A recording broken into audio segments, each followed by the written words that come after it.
right, positive energy all the time. Here we go. Here we go. Here we go. Here we go. Today we're talking about FBA, Black American businesses.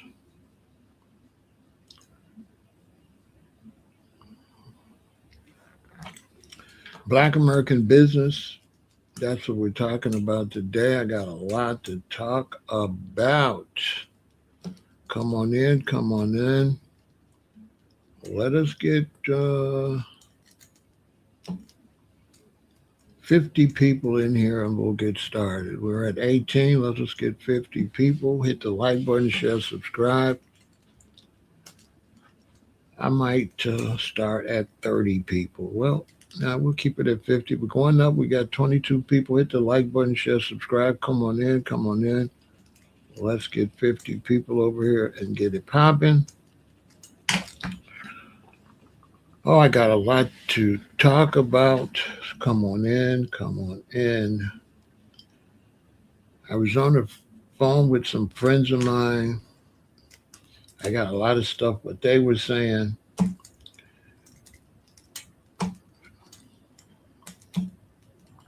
About this situation.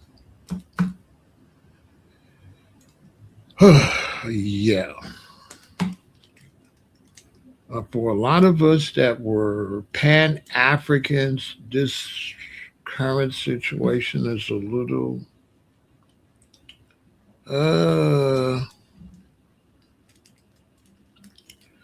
for me, it's a little rough. All the years of being a Pan African. It's a little rough not really being a Pan African like that. But Pan Africanism had no chance because black immigrants uh, don't support unity. They don't support black unity. Africans do not support Pan Africanism or any type of black unity. So Pan Africanism really had no chance because black Africans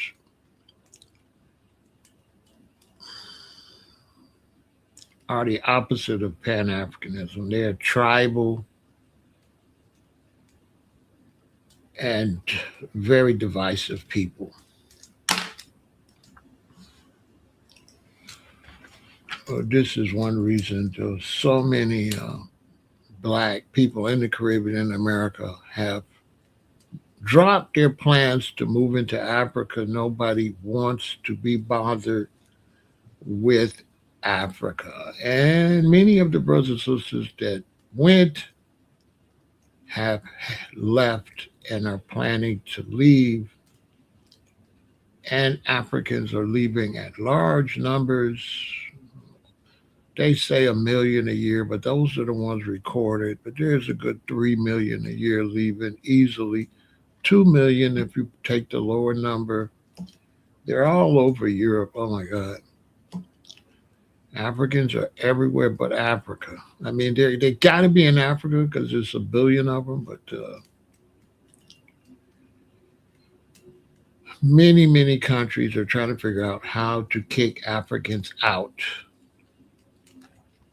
The Dutch, the French, the British, the Germans, all over Europe, they want Africans to leave. As a matter of fact, Africans are in European countries fighting Africans. I could not believe that. I swear to God. Africans are all over Europe fighting Africans, like Africans from two different countries. I swear to God. I mean, vicious fights with weapons, like not no, people getting unalive and mortally wounded. Yeah, all the way they go, all the way to some little country in Africa and be beefing. I can honestly say that the Africans that came to the United States uh, were worthless, and the Caribbeans too. They didn't bring anything to the table. They didn't bring anything to the table for these cities or states, and they surely didn't bring anything to their fellow blacks. You back in the 80s when all these Rastas came from Trinidad and everything, they didn't.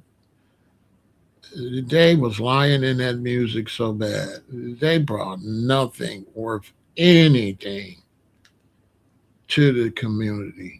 They just came and got some jobs. They just came and got, but they didn't bring anything. Black immigrants have brought nothing of any value to the United States. They're in the way.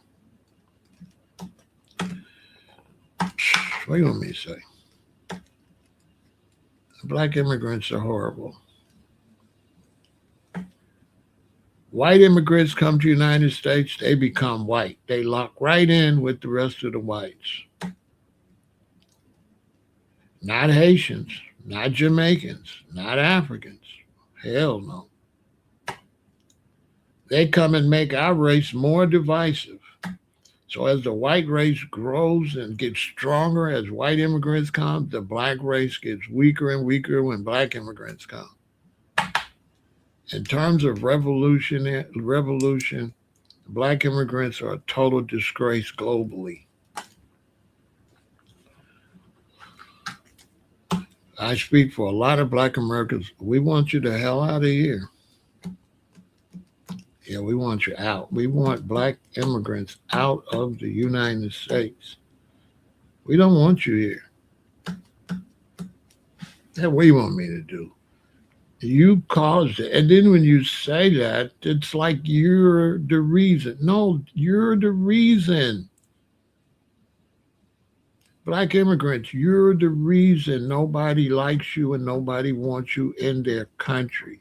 You're selfish. You didn't bring nothing to the table. You just take.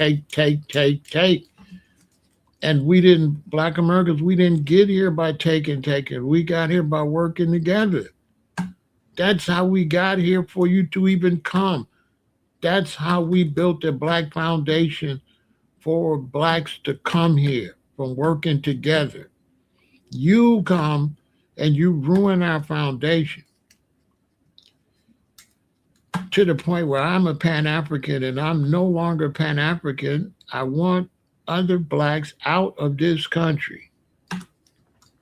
I really want you. I can't wait until they put the Haitians out. Now, what does that sound like? Just let that sink in. That's absolutely horrible that I can't wait for them to put the Haitians out. Seriously. That's horrible. But that's a reality. You're in the way. You bring down the standard of life. You don't like us, so we don't like you. We have no relationship with you. It's just like if you're in a relationship with a woman, when you leave, she should be losing something. If you're a woman, you're in a relationship with a man, when you leave, he should be losing something. Anytime you go and we don't lose nothing, because we're not going to lose anything. If all black immigrants, Africans and Caribbeans and all y'all left tomorrow, we would do better.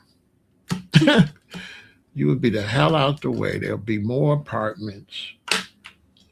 Food prices will go down. There'll be more better jobs, better pay, more housing, more of our own women that you just tramping out, more money, lower prices, and more spots in education, more spots to be doctors, lawyers. You won't be taking up those seats. Go home, build your own colleges, become doctors down there. Go to Haiti, become doctors. Go back to Jamaica, become a doctor. Wherever the hell you're from, Africa. You're so smart. Go back to Nigeria and build Nigeria. Why is Nigeria just so raggedy like that? And why haven't you developed the whole country of Nigeria? Just a couple little spots in that big ass country. Why you ain't over there fighting to stop Islamic radicals from taking your country? Why you run your punk ass over here? All on the internet talking crazy too. Hey, black immigrants, I don't know what the hell's wrong with you. I wish I could be your leader and help you, but I can't. You wouldn't listen anyway. I would tell you, listen, stop disrespecting. Y'all only a couple million. There's 50 million black Americans. That's going to go bad. Keep disrespecting them. You can't win, okay? Stupid. You know, the hell? Yeah, this is your numbers, okay? You can't win. You're in a big old Chicago. You got a little place up there.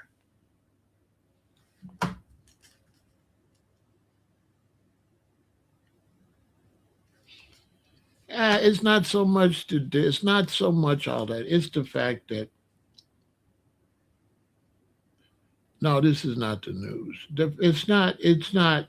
It's not the fact that the fact is black immigrants are slow. They're behind. They don't have the level of unity that foundational black Americans have. Let's take our spots where we don't have unity, like gangs. Gangs in the black community with foundational black Americans is this big. Gangs aren't big in Chicago like you think with black people like that. Them guys is itty bitty. The gangs don't run nothing here. The gangs can't come in the black community out all on the block tripping like that. They have to stay in a little gang spot maybe where it's a few, but they can't come to our neighborhood standing all on the blocks and doing all that. That's fake. When you see them shootings and stuff, you have to realize how big Chicago is. That's a shooting way over there. Then another shooting way over there. Then another shooting way back there. And you're like, oh, 4 people got shot. You know how big this city is? If this city could easily be divided in 4 small cities, 3 big cities. So 3 people shot, that's 1 person per city. You cannot run around here. Look at me. Let me ask you something. Can I go outside and gangs be giving me a problem when I go outside? I'm just asking. Like, could any gang set up over here and I go outside and they a problem? I'm just asking for a friend. Just look at me. I just want to know. Can any gang in Chicago make me uncomfortable out there? I just want to know. What y'all think?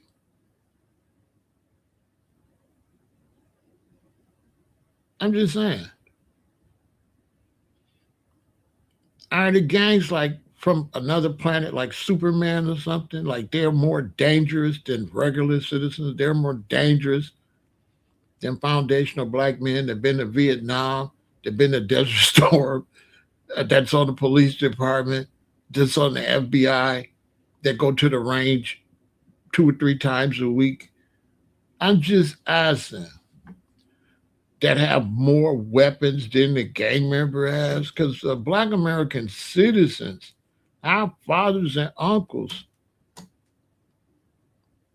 one uncle has more weapons than one gang member by far. Like the gang members ain't that. And the gang members can't piss off their aunties and uncles and they mama. You know what I'm saying? They got limits. They can't piss off their foundational black American uncles and stuff. It's gonna go bad. Little Junior gonna get thrown out on his face and have to go live in the shelter. I'm just telling you.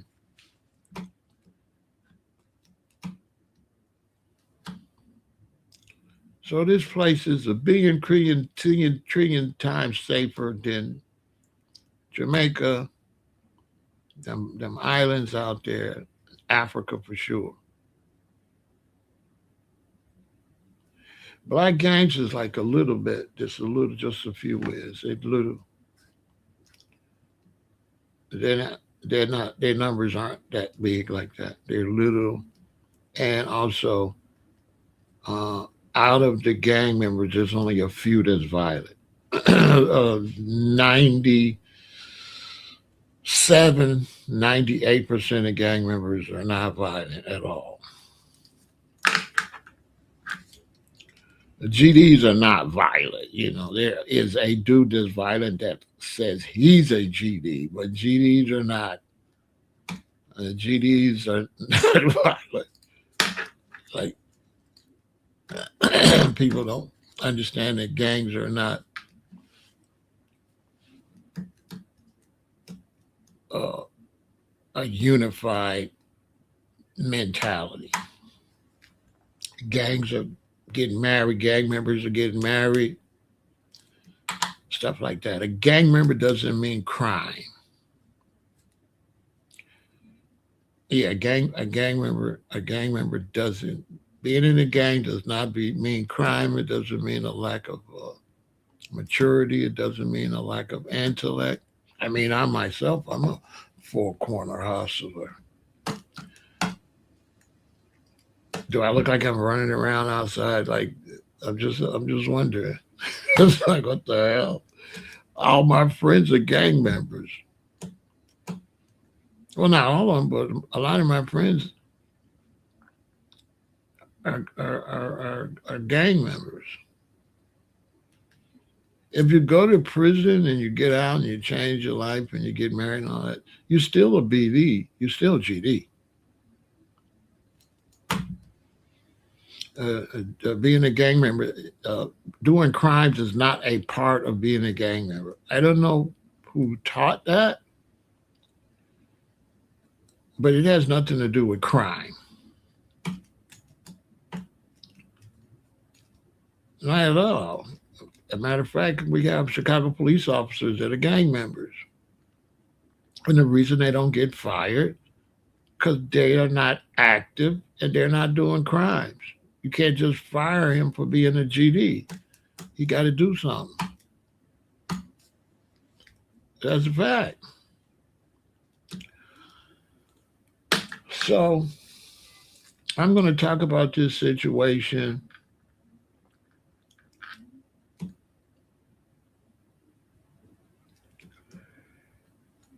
Now, the reason I'm talking about FBA, Black American Business Only, is because I got kind of pissed off. The day before yesterday, I was listening to this black woman. I think it was a TikTok post or a YouTube post. A lot of times it'd be on both. And so she said she had went to get her either hair or nails done. So the sister called and she drove to a couple salons, I think, first. And she went in there and she noticed the people that ran the salon were black immigrants. And she don't want them touching her hair or doing it. She wants to go to a black American. They was Asians. It was Asians. Let me tell the story. I gotta call it back up. She was going to a salon. I don't know if it was hair or nail. She was going looking for a salon. And every salon she went to were Asians. And we're boycotting Asians. So she don't want to go to no Asian salon. So she said, let me find a black salon. And she said, I tell you what, since I'm not going to Asian salons and I'm going to get a black salon, let me go to a black American salon. So the sisters started looking up salons and they were saying black only. But she said every time she went to the salon, it was an African. Another salon, she drive over there, says black business. Black business, not black only, said black business, black business. She go, it's Africans. Where these Africans are pimping us, saying black business to get our business, but they don't really mess with us. They're not really black, they Africans. You know what I'm saying? When you deal with them, we're not all black when I deal with you. When I deal with you, you are African. So this what pissed her off. So she called one and it said black business. She asked to speak to the owner. She said, are you a black American? He said, yes. He said, listen, she said, listen, are you a black American? Is this a black American ran business? He said, yes. The sister said she went to the salon and was an African dude. She said, are you the guy I talked to? Yes. She said, are you a black American? He said, I'm black. It's a black business. She said, I asked you specifically on the phone, were you a black American? And you said yes.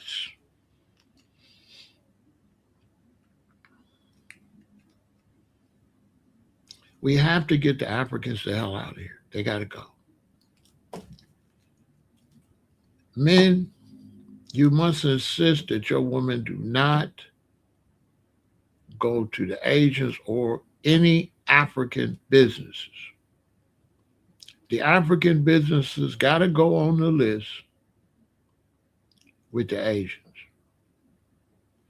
And we're going to have to find out who does hair and nails, even if we got to go to your house. And you black women and men going to have to start doing hair and nails. I'm going to be talking about this all week. It's time for us to, first thing we need to do is hair and nails. So let's take over the hair and nail business. Black women start practicing on your nails yourself. And when you get it down, start doing the other brothers, the other sisters in the neighborhood nails. Same with hair. Ladies, if you can do hair. As a matter of fact, ladies, you could take your basement, you can put a chair down there, and you can get a cottage industry. You can get a license, and you can use your home for a business. We got to stop supporting black immigrants totally. You ladies are doing a great job with the Asians. We should have been stopped dealing with them. And don't worry about who we're going to go to, because we're going to fill those voids. We are going to fill those voids. I'm going to be talking about that because black man, stop acting like women are just sex objects so that you can open up businesses and serve your women without being a creep, okay? Because it don't make no sense that the black woman can't come to you and get any salon, whether it's nails, feet, or hair, and get treated like a customer and not a sex item. It's time out for the black man, foundational black American man, to think every woman is somebody to sleep with, even a married woman or their best friend's woman. You know, we're going to talk about that, and that's where I am going to be outside because we're going to start issuing serious violations, street violations for that behavior. I talked to some of the and they agreed that we're going to try to get that all across this country. If you keep pushing up on another man's woman, that's going to be a very serious violation because you're hurting everything we're trying to do. We can't do no type of business. And that go for you gangsters too, because you know how that go. You only a gangster until you get gangstered. That's going to have to stop because we can't do no business. But in the meantime, women take advantage of the of black men that's goofies, that act like they never seen women before. And let me tell you something, black woman. Right now, if you focus within 24 months, not only can you quit your job, but you could be making a fortune. You could be making way, way, way more than you making at any damn job. You can become a multimillionaire. All you all have to do is start having meetings, come up with some rules of sisterhood, no arguing, no catfighting, and no men at the business. Keep your damn husband. If your husband come to pick you up, he got to call you, come outside. Keep the husbands and the boyfriends out of the business. If you're taking care of women, there can be no men in there, none, until we train the men to learn how to act, because the men do not know how to act. But you black women can build this nation and help teach him how to act, because we want you women too to stop sleeping with other women's husbands and boyfriends. Have some goddamn dignity and get your own man. Okay? And that's going to be a violation too. The women that's going to take care of that. Like some of this misbehavior is slowing us down. But the black woman get that money. And I had a person say, well, Fred, we run all these immigrants and stuff out. Who's going to do the business? We are. We will fill that void. Sometimes you got to create the void first to feel it. You can't expect nobody to pretend to feel the void that's not there. And so first, let's get everybody out of here. My mama used to do her nails, do your nails. They ain't gonna hurt you to do your nails for a few months. If you're fine, you're fine. Ain't nobody gonna not talk to you and you shaped like an hourglass. You fine as hell. Ain't nobody gonna look at your nails and say, oh, you did them yourself. Come on. Stop giving them people your money like that and do your nails yourself.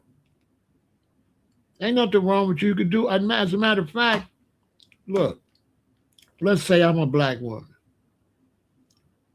I got a 15-year-old daughter and I got a 10-year-old daughter. Ladies, listen to me. And I want to stop going to the nail salon to these foreign people. So I get some equipment in the house and I start showing videos and how to do and teach my babies how to do mommy's nails. Ladies, tell me I ain't on to something. So they experiment on mommy nails. If they mess them up with, right? And get them young, because y'all know about our babies. Ladies, am I lying? Ladies,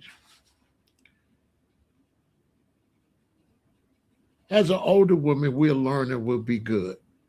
But ladies, tell me, if we start teaching young black girls, 12, 14, to do nails, how good they gonna be though?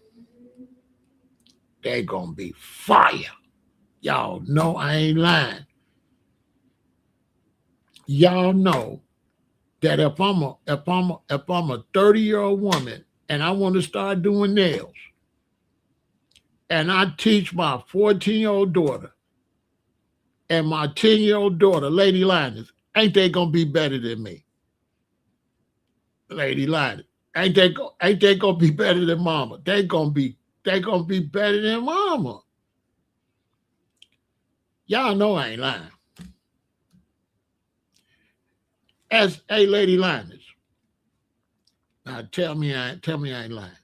If we want to invest to get the quickest returns and the quickest stuff done,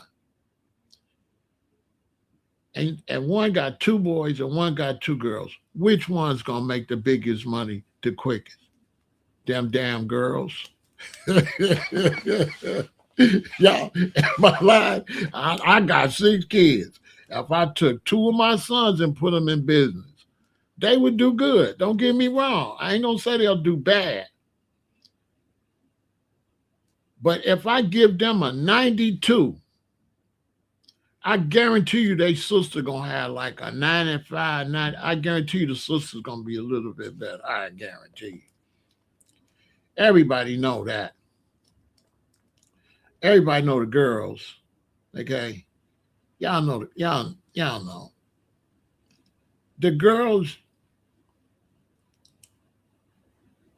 can sit still longer. Men with physical. And so being physical, it takes away some of our time for mental. And girls ain't super duper physical like that. So they can do stuff where you gotta sit still. They can do that. My mama would have killed that business. My daddy wouldn't have been able to do that business good. My mama, she would have killed that business. My mother used to always be making stuff. She had me and my sister learn how to. We used to make hats out of pop cans and beer cans and all this. She was always knitting. She was always reading something, knowing how to make stuff all the time. That's I think how she kept us sanity when she got off work. We are sitting on a trillions of dollars with our daughters. I'm telling y'all, Black Americans, right now, we are sitting on trillions with the girls. The girls that's real good in math and stuff like that, and they're gonna be a nurse school. But the other girls, all of them gonna go to school. But we got certain girls that are natural born entrepreneurs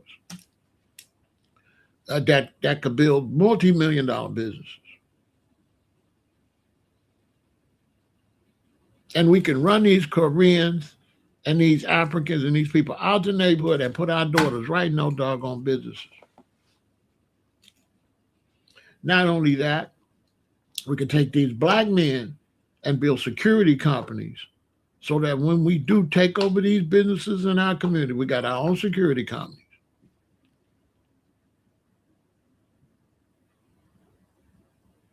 Because I've been saying that a long time. We need to have strips in our neighborhood of black businesses with black men sitting in security cars parked there, getting paid, parked on that block, watching them damn businesses.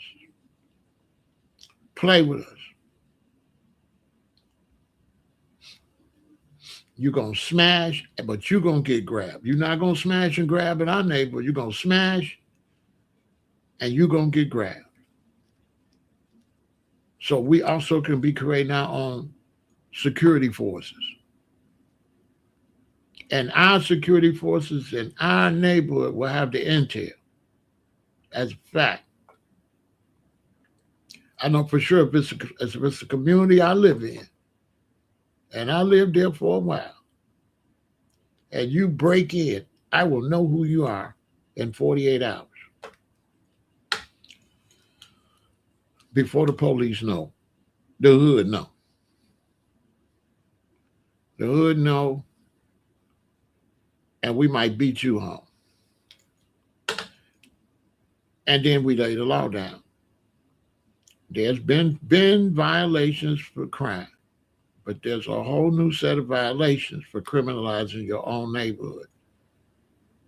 We put that down on these young brothers. Let me tell you something. If we catch you in our neighborhood, you getting a serious, you get, not only you going to jail, what type of business? It depends on what type of business. It depends on what type of business. What type of business are we talking?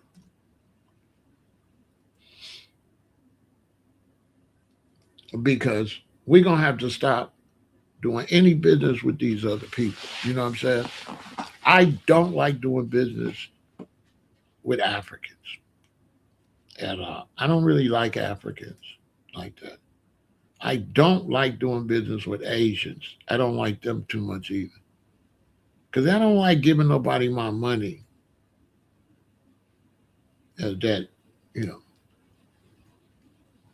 I mean, that's when you say how much to start a business, I can't really answer that question blank because there's too many variables. Where at? What location? What city? How big is the population? Because starting a business in Chicago gonna cost you more money than starting a business in Harvey, Illinois. And so the land, the spot to rent, all of that depends on the how popular the area is. I can't just give them blank uh, costs because a storefront is based on location and property value and all of that. It's not like what you can start a business with in a small city in Alabama ain't like starting a business in New York. So I can't just blurt that out like that. That's variables, but it sure won't cost you much to start a cottage industry and do it at home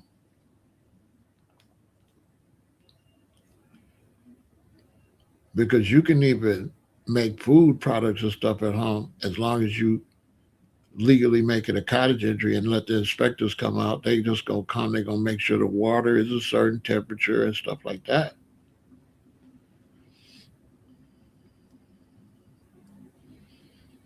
Also, a lot of businesses you don't need nothing. So a lot of businesses you really don't need anything really just to just do business basically. And so if you're doing nails and hair in your house, you really not gonna have no problems as long as you don't need no specific license for a certain chemical or something like that. I mean, for years black men been cutting hair at home. Black men been cutting hair at home. Black men been going to people's house doing hair. I know black men that got barbers in their vans. They got a barber chair in the van. They'll pull up to your house. And so you can start a business to start a business. You can start doing hair and nails with your friends and your neighbors and stacking up bread to get a salon. You don't really always have to jump out the window with starting a business. Let's mobile bars. Let's take the church. When the church had those bake sales, them people made them stuff at home and take it to the church and sell it. And ain't nobody went in there and said, you can't sell this, you made it at home. So a lot of times, if you keep your business to yourself and don't go out here and do nothing stupid, the city don't even really ain't gonna even really sell you. People selling illegal drugs. How you can't cut hair? How much time I'm gonna get for having a barber chair in the basement and cutting hair? I ain't gonna get no time. How much time you gonna get? Who gonna call the police on you for having women come to the house and doing their nails? Who even know what the hell they doing? This is black people. You have a bunch of people in your house partying and kicking and kikiing. Why can't you have a bunch of people come to your house and spend some money?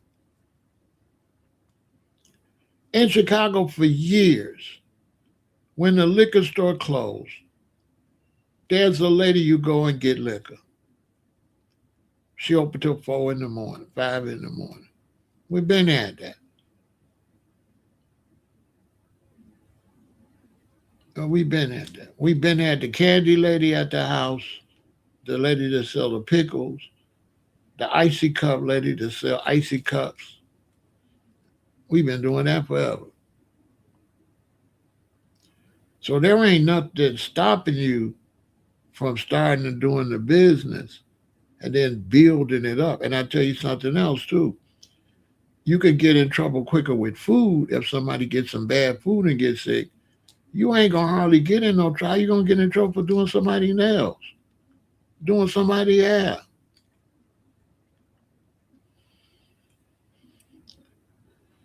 There ain't even no threat of nothing happening.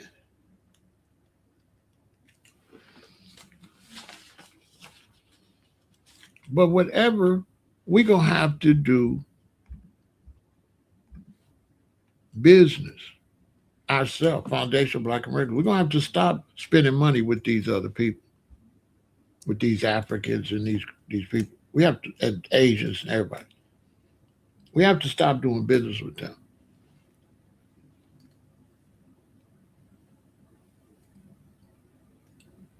And we have to start supporting Black American businesses only. Because we cannot keep doing any business with people and they don't even like us. Let's take a break.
Let me ask you a question. Black American women spend a lot of money with African braid shops, African salon. How much money do any black immigrants spend with us? Name one business we got that black immigrants support. Name me a business that we got that Africans support, that Caribbean support, that Haitian support. Name me one. Name me one business we have that our brothers and sisters in the diaspora support. Just one.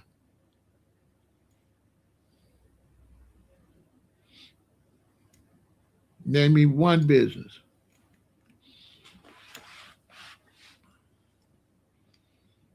They ain't coming to your club. They go to the African club. They ain't coming to your restaurant.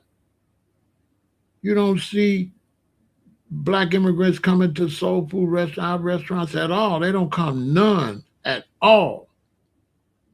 None. Tell me I'm lying. Name the black chicken place in your neighbor. I bet you won't see one immigrant in there. You ain't gonna see one Jamaican coming there. They ain't coming in there. They ain't gonna buy nothing from you. They rather make it themselves. They rather cook it on before they buy it from you. They not gonna buy it from you. Show me one thing black immigrants support we do. They don't support nothing we do. When we start popping and our music start popping, they come out with they Afro beat.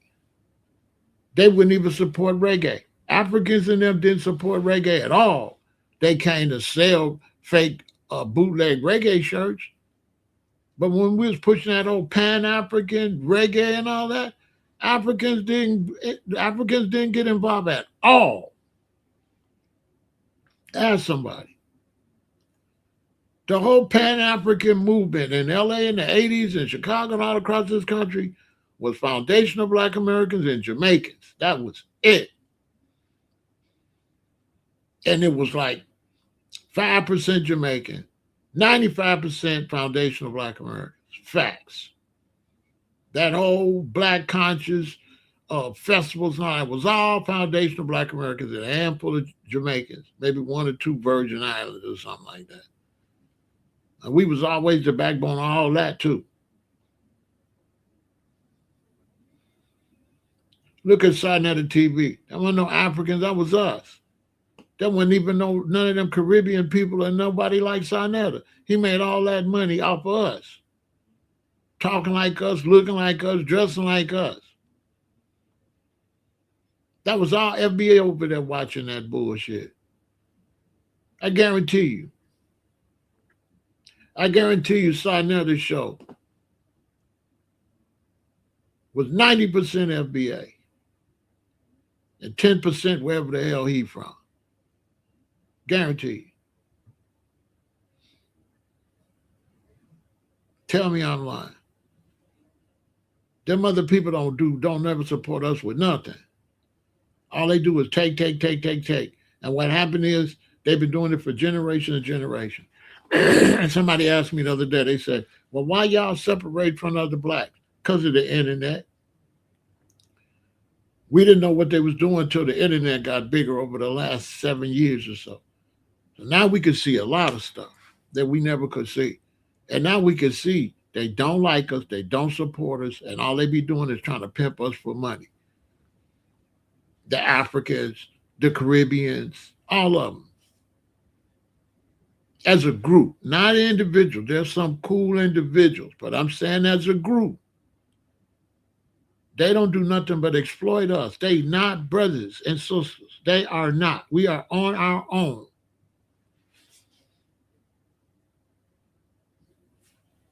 I was talking to a friend of mine. He believes you. His name Daniel. And Daniel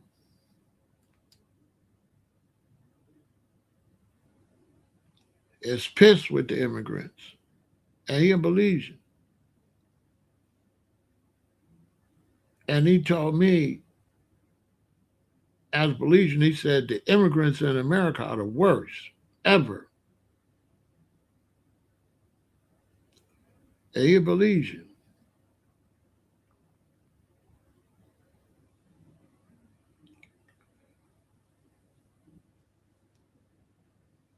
He said they're the worst.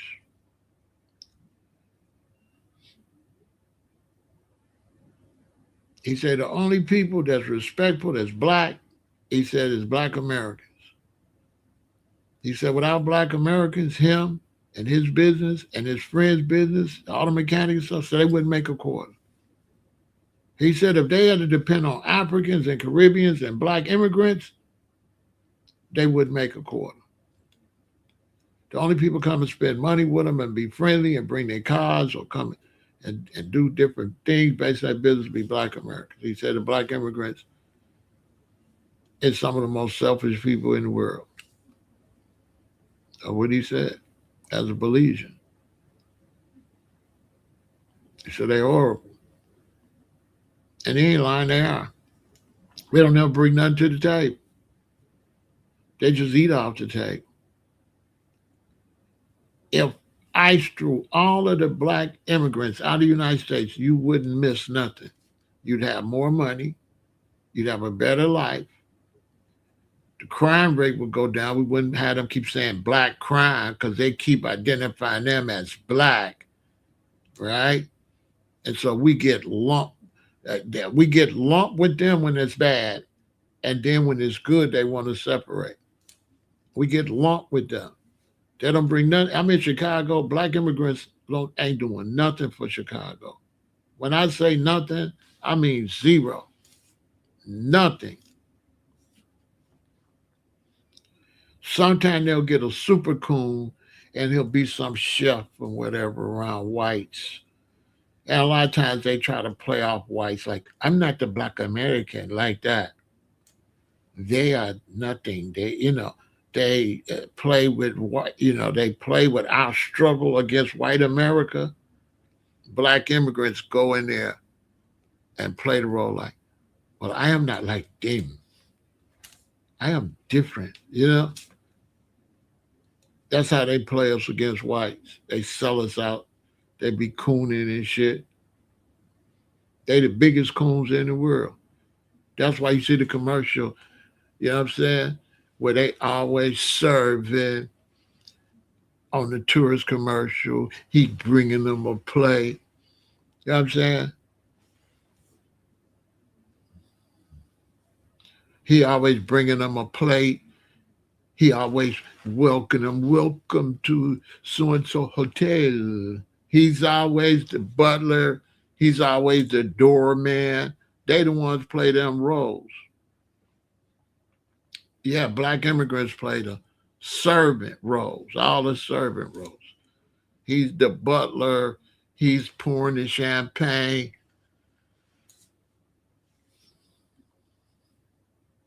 On my soul. He bringing them their towels on the beach. Caribbean cruises. You know what I'm saying? It's so bad that in Jamaica, they had the Nyabingi brothers and sisters playing the Nyabingi drums on a European cruise ship. Man, I swear on everything.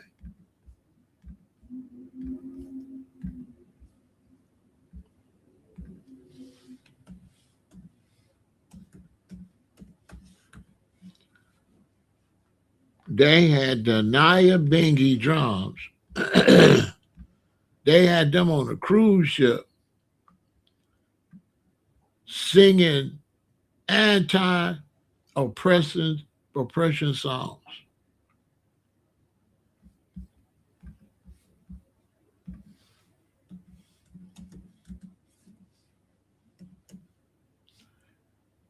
I swear.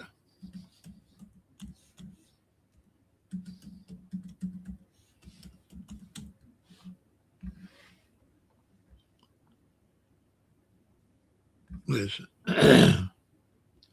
I swear to God.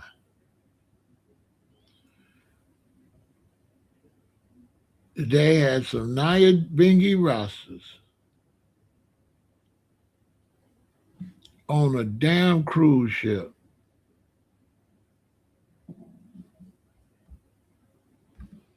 You can't make this up.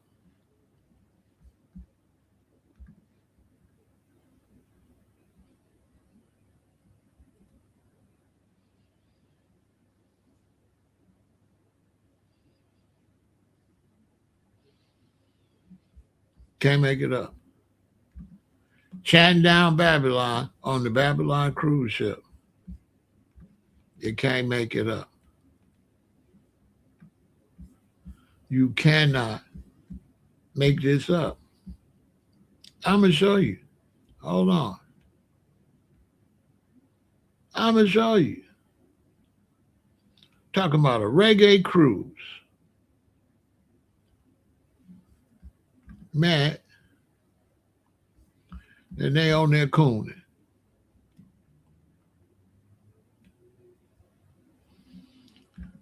And they don't own nothing. They don't own a thing. You already know they don't own nothing. And and that type of music, that music is not no. That's not music. Is not for no cruise. You know what I'm saying? That's to chant down Babylon. How you chant down Babylon on a cruise? On a cruise ship. I swear to God, you can't make this up. Look, that's why you don't see reggae nowhere or nothing. The Jamaicans have sold that out. They didn't sold that out. Rasta now is just a circus act.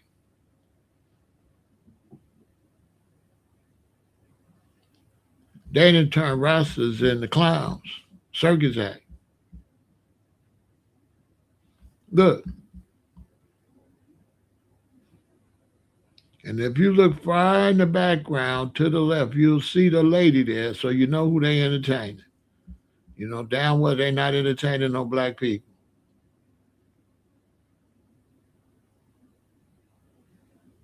on everything I love. You cannot make this up. There is no way we're gonna get anywhere with these immigrants. They ain't on the same type of time FBA on. They just not. Now this would have been total mono in the early '80s. But that by the time you get to the late '80s and now, they done sold everything down the drain. Look, look, and look to your right.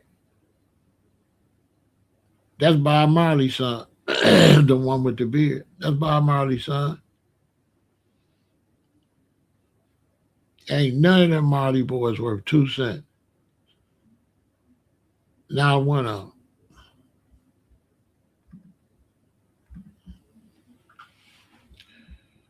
I'm telling you.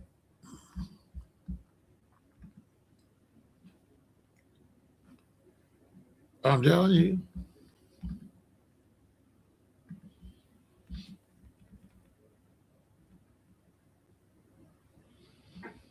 Let's look at the facts. Black spending power in the U.S. reached the estimated 1.98 trillion in 2025, reflecting steady growth driven by higher educational attainment, rising entrepreneurship, and expanding workforce participation. So we're moving up because we're getting a higher level of education. So we're in more higher paying skills, and our entrepreneurship is going through the roof. This economic footprint has profoundly shaped the market across a variety of key insights and categories.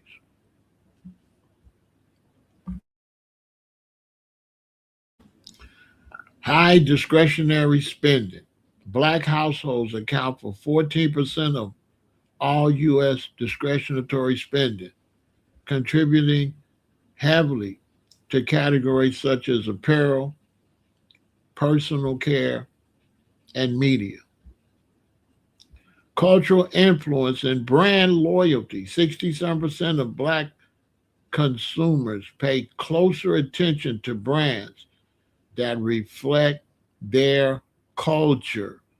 And 70% report they will stop buying from brands perceived as devaluing their community. So, foundational black Americans, we not just spending with you like that, like these other blacks. If you don't represent and you're devaluing our community, you're out of there, like Target was. Activism and accountability.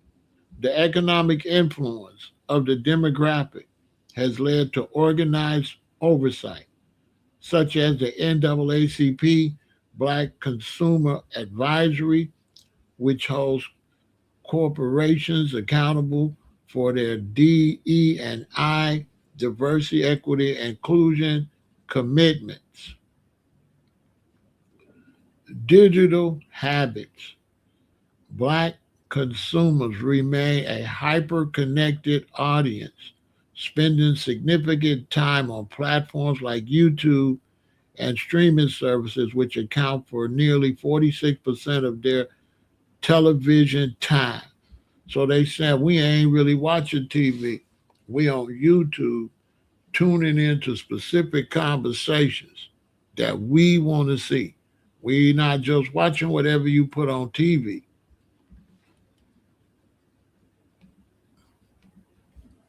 Now check this out. Black immigrant versus native born economic data. Total black immigrant economic impact. Black immigrants make up over 5 million people in the U.S. and contribute roughly 182 billion to the national economy annually. Black immigrant spending power.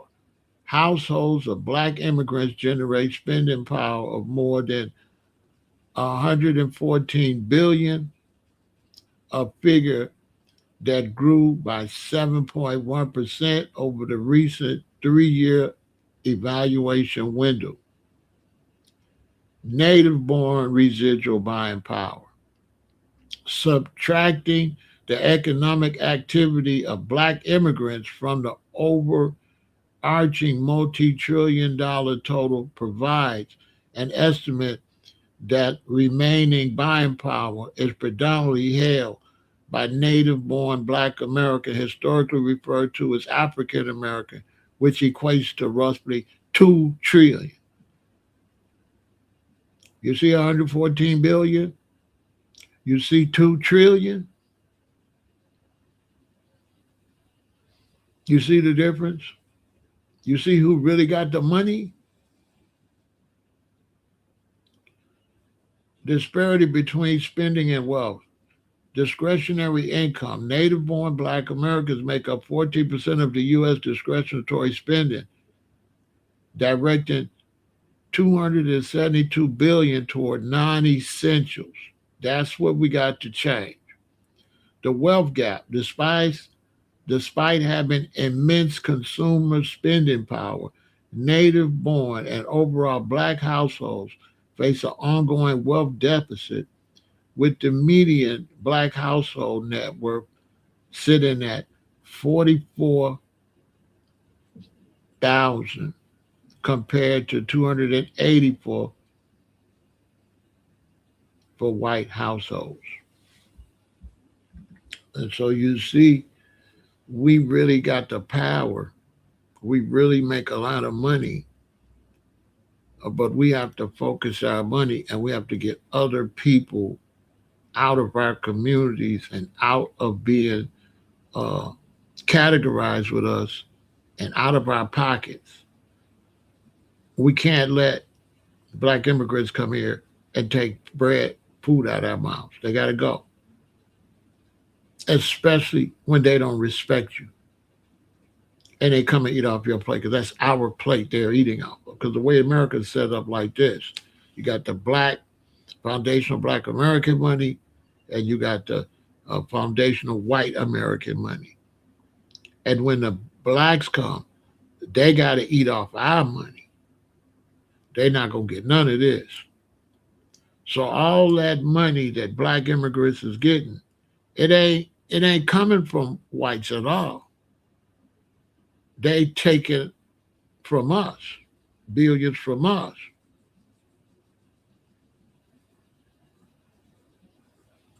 You understand?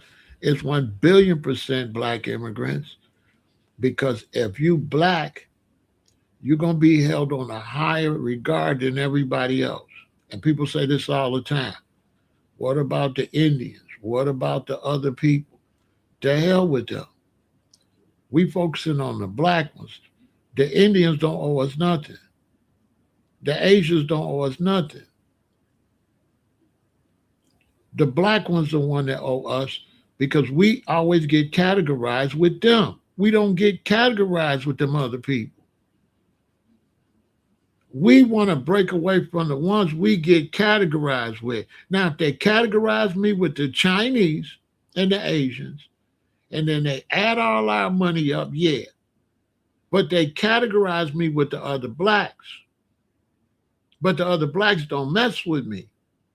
So delineation is we don't want to be considered like the other blacks, period. I don't got no problem with a man that's a different race or whatever. He gonna beef with me, I'm gonna beef with him. But for the black ones that come here, that's the enemy. If you go to school and another student don't like you, but you got a brother year older than you and he don't like you, who's the worst? Who's the worst? Who's the worst? Does just the student at school don't like you, or your brother you live with don't like you? Who's the worst? Which one you gonna have the most problems with? Don't liking you.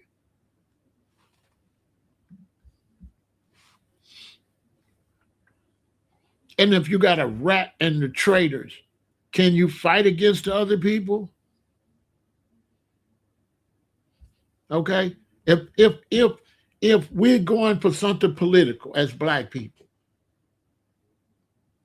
and these other people allow white people to categorize them as black, they're able to come in as black and make us look like we went that way when we didn't. But if we separate from them, this was delineation, then let them be held for how they vote. Stop mixing their vote with mine.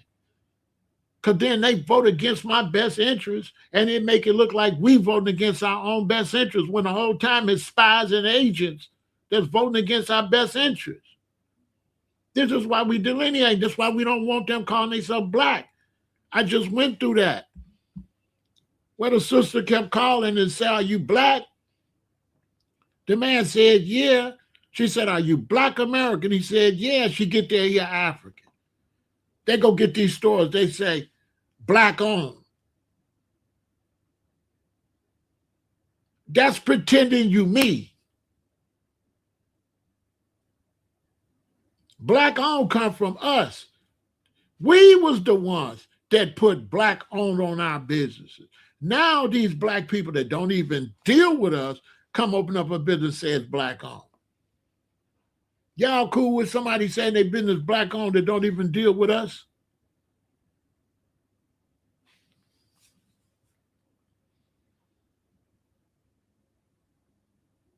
No, it needs to say Black American owned, FBA owned.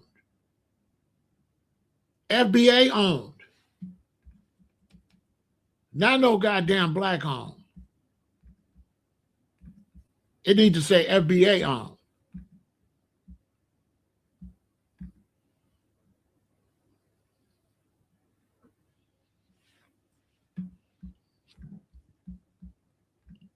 It needs to see.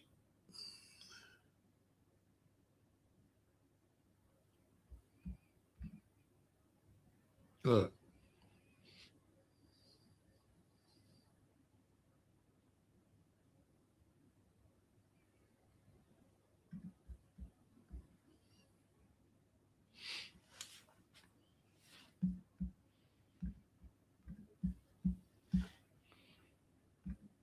There's my answer.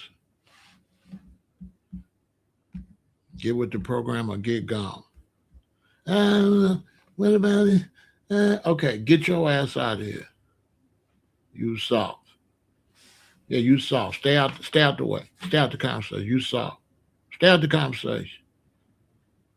We looking for real soldiers. I ain't looking for no soft ass N-words. I ain't looking for that. Oh, we can't. Yes, we can stop doing business with them. Yeah, we can. We can go in there and say, why this say black owned? Make this say African owned. We can have our signs. FBA owned. Foundational Black American owned. If it say black owned, that's not us. And we can apply pressure, bro. Stop calling your shit black owned. We don't really mess with y'all. Don't make me come back over here because you in my neighborhood. So you telling me that some Africans in my neighborhood, I can't go and tell them take that damn black owned sign down. And you don't believe I can pressure them to do it.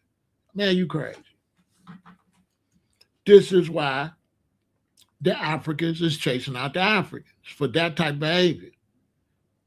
You want to come from Nigeria to South Africa. You want to put whatever it is to make you look like you a South African and make money. But then you don't deal with the South Africans. This is what the Africans are doing in Africa. They come into your country using a little slick way so people can't identify them from you, taking all your money in your country, using these weird blank terms.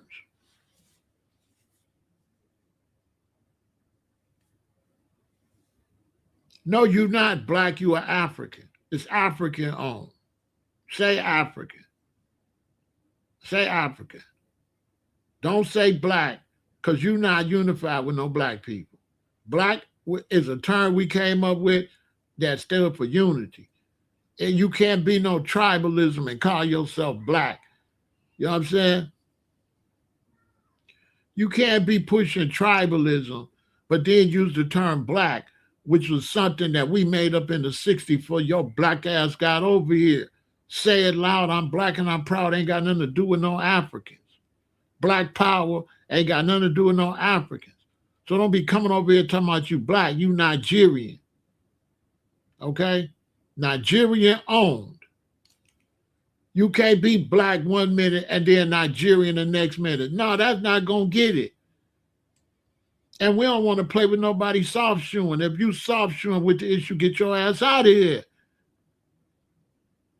You're going to get down or lay down when it comes to this FBA and what we pushing. We not going for that. We're not going for that.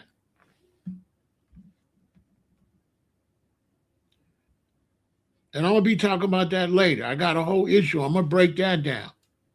Them signs, our signs are going to say by FBA and Black American only. And that's what the lady was saying. She was like, I'm looking for Black American. Y'all got this sign Black owned. And the sister said, we got to get rid of that Black owned sign. It's got to say Black American. If the business does not say Black American, we're not shopping with you. Black is out. That's what I'm trying to tell you. We're not doing black. They can call themselves black. We ain't finna call ourselves Black American or Foundational Black American. We don't got to get rid of black. We can get rid of black by not using it. Let them have it. And let everybody know black mean African or something, Caribbean. Black don't mean us. That's all. We will change the meaning of black. Black means you're a foreigner. That's what black means from today. Black means insurgent, foreigner. We not black. We FBA. We foundational what? We Black Americans. Which they going to try to say they Black Americans too, because they're going to get citizenship and say, well, I'm an American citizen. I'm a Black American. That's why we put foundation on it. Because they snaking out, they snaking us. They trying to snake us. Because soon as we say Black Americans, they going to say, I'm black and I'm an American citizen. So you're going to have FBA owned on your business. And we're going to give you to the first. If your shit don't say FBA owned, you out of here. On top of that, y'all need to start selling FBA owned signs. Now, Tariq owes the patent to FBA, but he ain't going to give a damn if we sell them signs. He don't care. He just went and patented so no Europeans or no people that ain't us could go steal it. I'm glad he did. But we're gonna have to come out with the FBA owned sign.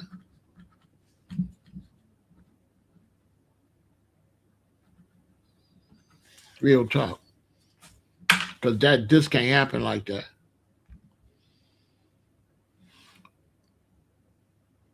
You see the difference. Trillions.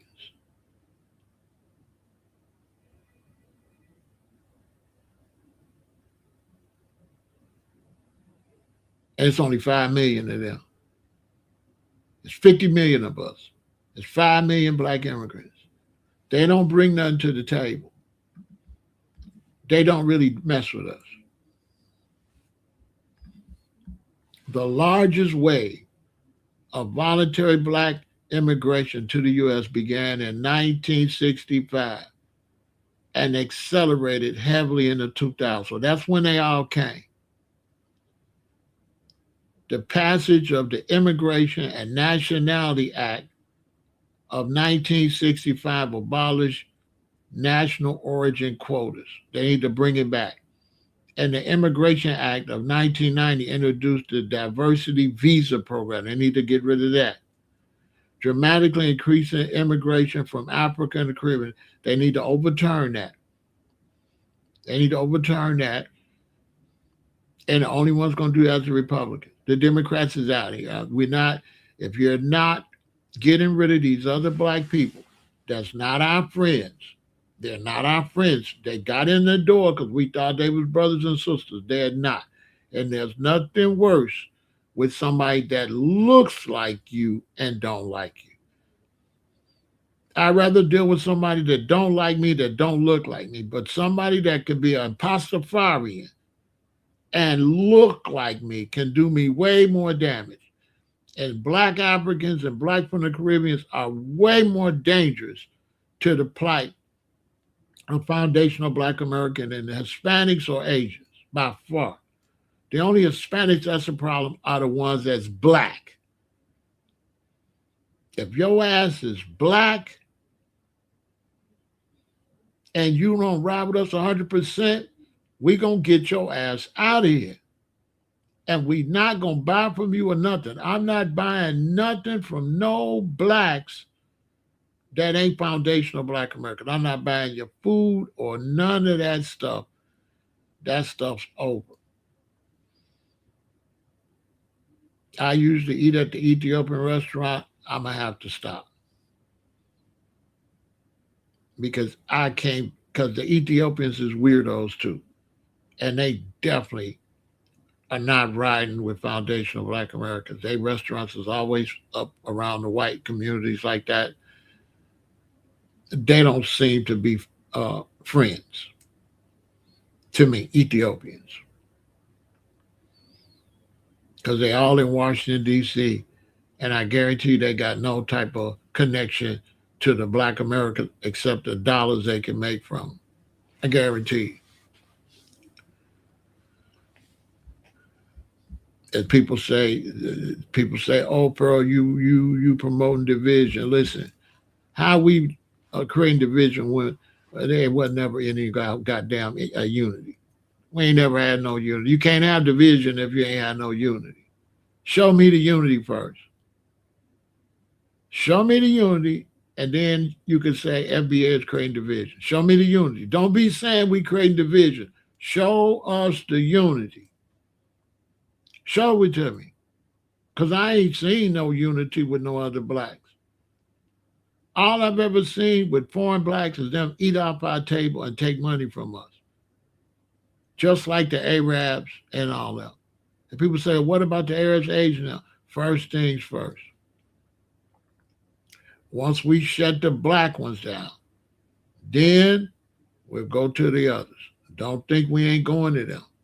But we shutting the right one down first, the black ones. Because the black ones are used as tethers to connect to us to do us bad. The black ones can run for office and pretend they foundational black American, but then don't vote nowhere in our favor, vote against us. So all this voting for these politicians just because you got black skin, that's over too. We need to know who you are. Because you ain't going to see the white ones do that. You ain't going to see these white South Africans come over here, these whites from the Ukraine. You're not going to see them come and undermine white Americans. But you're damn sure black immigrants will undermine foundational Black Americans. They do it all the time. They do it all the time. That the powers that be use their skin color as spies, basically as insurgents. I ain't lying. I ain't saying hate them and be on no xenophobia. I'm saying we got to stop dealing with them. We have to separate totally, and we have to make it be known. I seen this one brother. He got the dreads, and he ought to be talking about natural stuff and all that. Y'all know what I'm talking about? I think you're African. And now he see we delineate, man, he was calling us all kind of stuff. It was a whole different brother. I'm like, who is this brother? Y'all know what I'm talking about? Man, they got a content creator. He's an older looking brother with dreadlocks. And he always on some positive. I seen a video this morning. He was a totally different brother once we rejected him. That's another thing. Once we reject people, that's when we'll see who they really are. Y'all know the brother I'm talking about? Hey, some of these people, once we delineate it, have y'all noticed when you see the real one? Because there's no way that brother could have said what he said unless he was thinking like that anyway.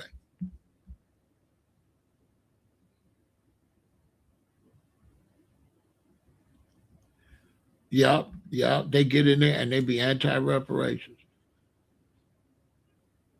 Yep, yep. They always be in politics. Even some foundational Black Americans get in politics and rat us out. Even our own rat us out when it comes to politics.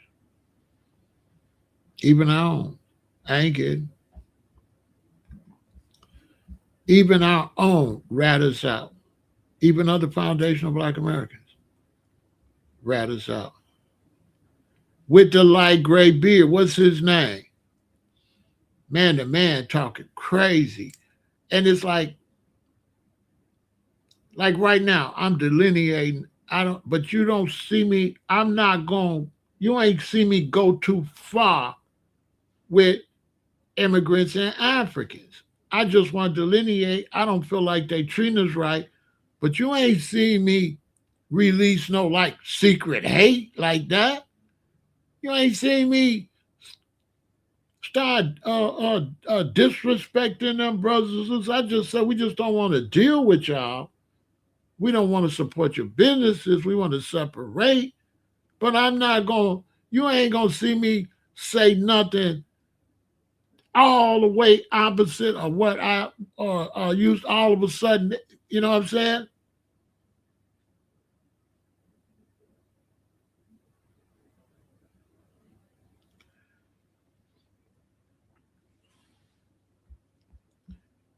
For that to be accurate, you would have to say some. When you say the, that's inaccurate because Americans support Israel. So you got to say some. So when you say white, you're wrong because Israel get all its military from white people. You do know that, right? You do know that them white Israelis is fighting with them white Americans over there right now. And you do know that, right? You do know that the Israelis is working with the white Americans in Iraq. You know that, right? Okay. You do know that, right? You do know that the white United States government is working with the white Israelis against Iraq right now. You do know that, right? I'm just trying to see if you really know stuff or you picking and choosing. Yeah, that guy. You should see him. Byron Donalds.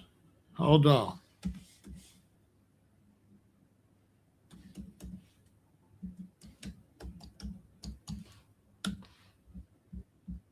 No, not that brother. I'm talking about a dude with dreadlocks.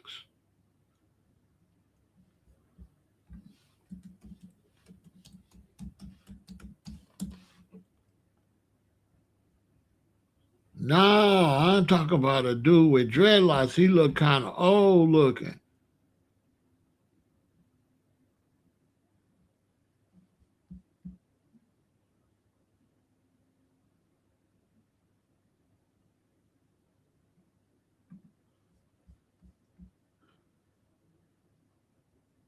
Yeah, I ain't talking about the politician.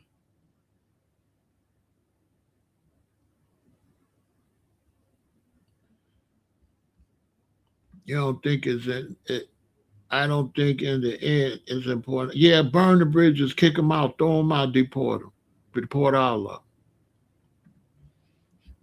I already knew what you was on. Deport all of them. Deport all the black immigrants. Get them the fuck out of there. Burn the whole bridge down. Okay, I got you. Yeah, burn the whole bridge down. You've been over here insurgent since I was young. The gig is up. Get out. One thing that you understand, TG, is things get serious in certain times.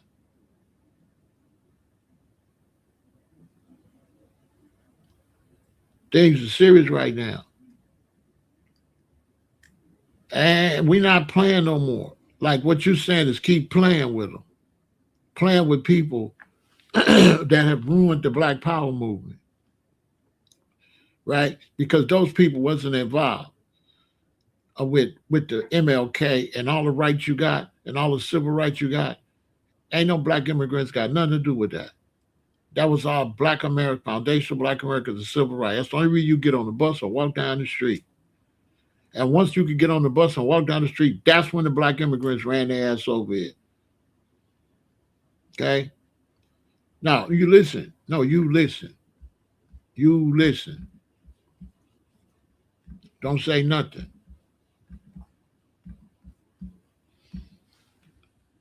The only reason you can get on the bus or anything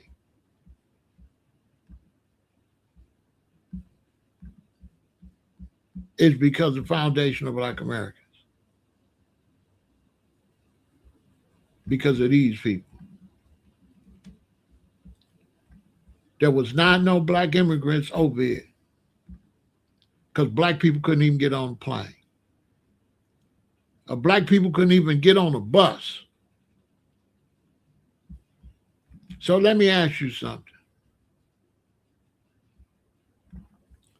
If black people couldn't get on a bus, could black people in Africa get on a plane and come here? Yes or no? Just give me a yes or no. If black people couldn't get on the bus, could any black immigrants get on a white plane and come to the United States? Yes or no? I don't like all that. I don't. I like to get to the point to make my point. I don't like no bunch of filibusters. Without this woman, would any black Africans or black immigrants be in this country right now? The ones that came in 2000. All right. No. All right. Do you believe black immigrants got any respect or adoration for this woman or think about her at all when they get on the bus? Yes or no? Do you think black immigrants over here think about any of these sacrifices when they walk around this country? Yes or no?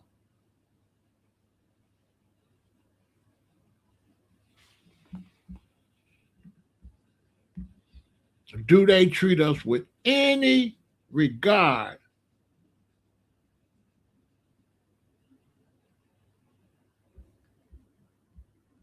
for what we did?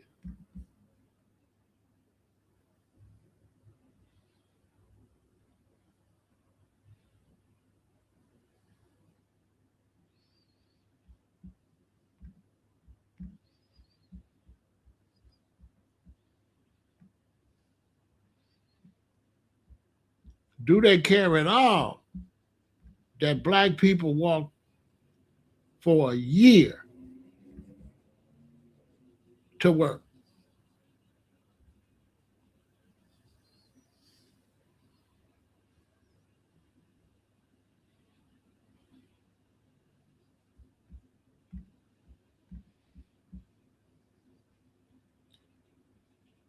Do you think they even know that black people walked? for 1 year to work every day to give you the right to get on a bus, to get on a plane, to get on an L train.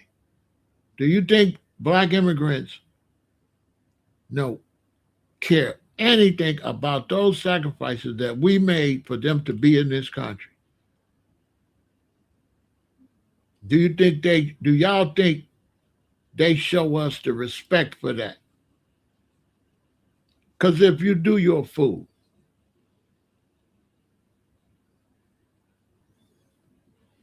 They want to go back to Lassant Overture. Like Lassant Overture is the reason they can get their ass on the bus. The reason they can even get on a plane. Why you think they all came in the 2000s, in the 80s? I just showed you when they came. They came in the 80s, they came in the 2000s. Why they didn't come in the 50s? Because they couldn't even get on a goddamn plane. Why they didn't come in the 50s?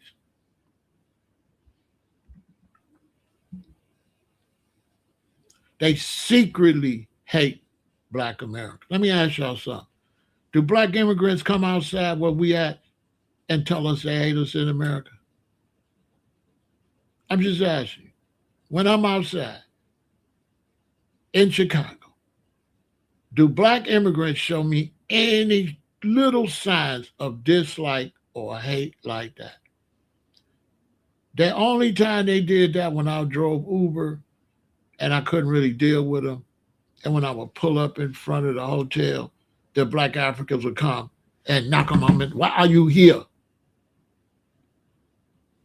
I got the big ass Uber sticker and all that. The hate soothing, easing out of them. This is the Africans. He see a black brother pull up at the hotel. He just a fucking doorman. He's a boy. He just carry bags. And he's stupid. Because what else will somebody pull up in front of a hotel for other than pick somebody up? And I would look the other way. And then I would watch I would wait till the customers come out. And then when the customers come out behind him and touch him, then he jump and he run to get the bags and shit. When the whites come out the hotel, you should see how his thing changed. And it's early in the morning. I used to work morning. So I couldn't really run to the block and come back to his job. Plus, I ain't trying to go to jail. So I used to have to give Africans a whole lot of passes for a lot of discretions. You know, I gave Africans a whole bunch of passes. I gave a lot of Caribbeans a whole bunch of passes. I gave a lot of Jamaicans a whole bunch of passes. Trying to be in our country acting funny. And now if I get a chance to support them throwing your ass out, I'm with it 100%. Throw them all out. Because I ain't forgot to disrespect even Jamaicans that tried to call themselves Rasta, that was talking about black unity. They was some haters too. Not all of them. But shit, 95% of them, 95% of them, they ain't like no black Americans like that. They was fraud. They was just saying that reggae to make some money. They didn't give a damn about no black unity or nothing like that. Just a handful of them. The rest of them Jamaicans was phony as a $2 bill. Where reggae at now? As soon as they find out they can cut them dreads and they can do dance hall and they can really be a coon and a sambo, they cut them dreads and became sambos.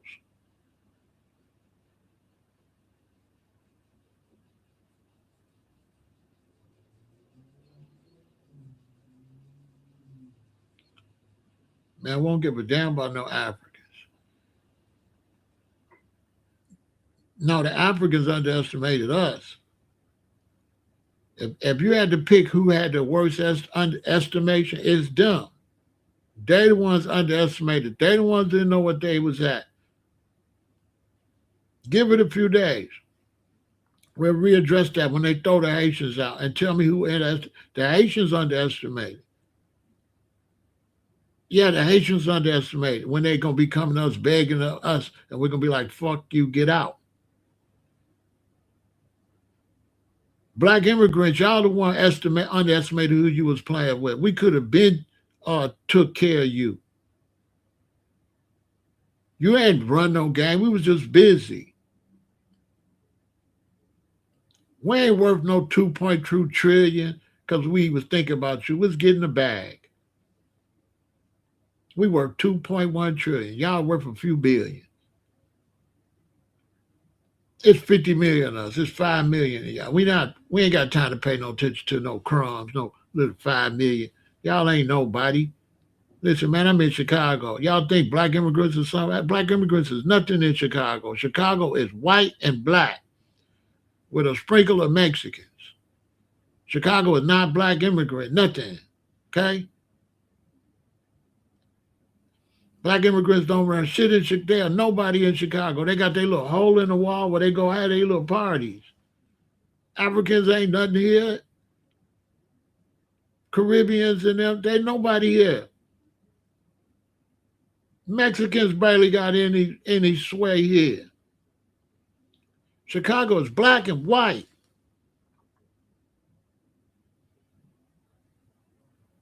We got the Puerto Ricans, we got the Latin Kings, but they ain't nobody either. Chicago is black and white.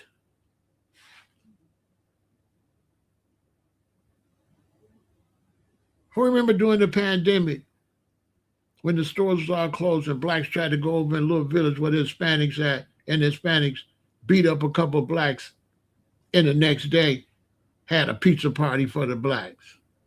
Why the next day they had a pizza party? To my day, sorry. I'm just asking. I'm just asking. When the Hispanics in a little village beat up a couple of blacks for trying to come over there to stores, why the very next day they was apologizing with a pizza party? I'm just asking why they had a pizza party. I'm just asking.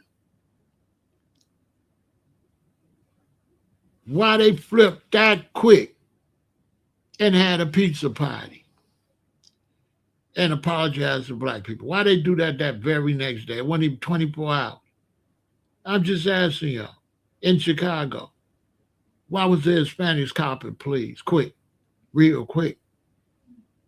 I'm just asking. Who remember that?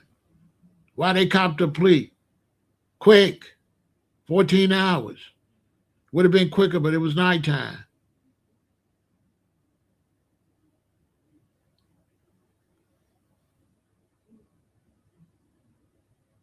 Yeah, because they knew what was going to happen that next sundown, what was going to happen over there. They know how that shit was going to go, and they know how that shit was going to go out on the streets. And they know how that shit was going to go up at these goddamn Best Buys and Home Depots where they stand up there asking to do y'all, fix your home and all that. They knew how that shit was going to go. They know how that was going to go. I pull up at Home Depot and you standing there talking about, can you fix my house and shit? Yeah, come back here in the trunk. Can you fix this? Look, I got a problem with my door. Come here, Miko. Come here. I got a problem with my door. At my crib. Boy, don't let us catch you back out here on 87th Street, boy. Boy, don't let us catch you on 87th in the damn rad no more, boy. Don't let us catch you over here. You know where you at? You know what I'm saying? Boy, this ain't El Santo Domingo or none of that. Boy, this 87. Boy, this 87. This 87 state. You know where you at? This all black as far as you could go to downtown and as far as you could go south. This all black.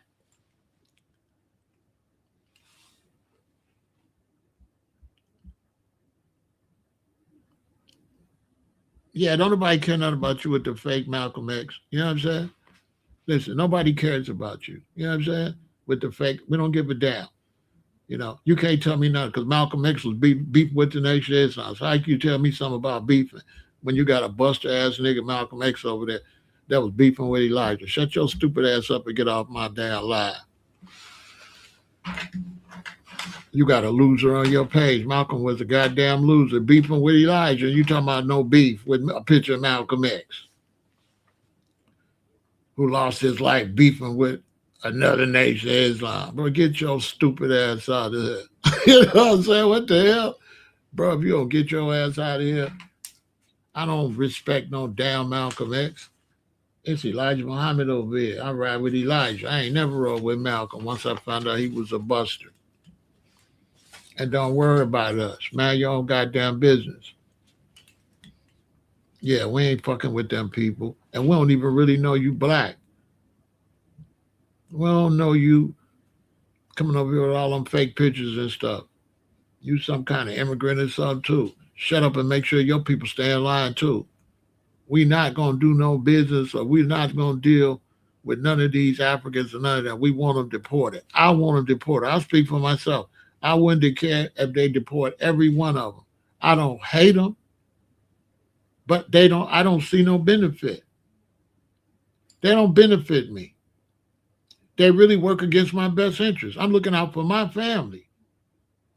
And black Africans did not come to the United States and make the right move.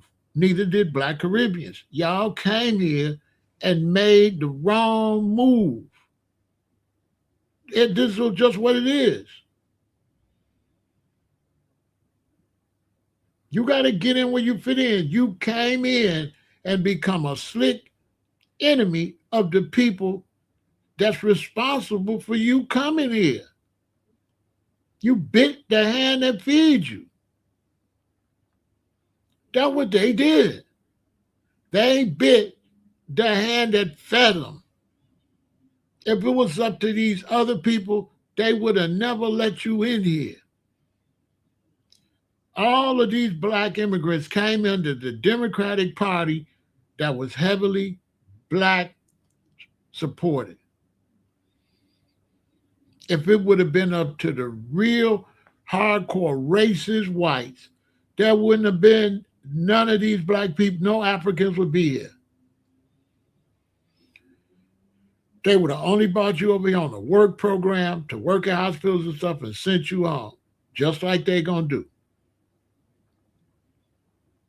Because as white Americans' birth rate go down, they looking at the war numbers. And they know they need a certain amount of men to go to war if they have to fight these people in this country.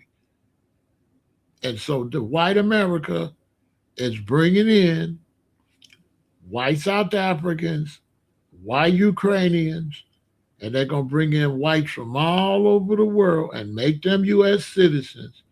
And to make whites U.S. citizens, they got to throw out some blacks.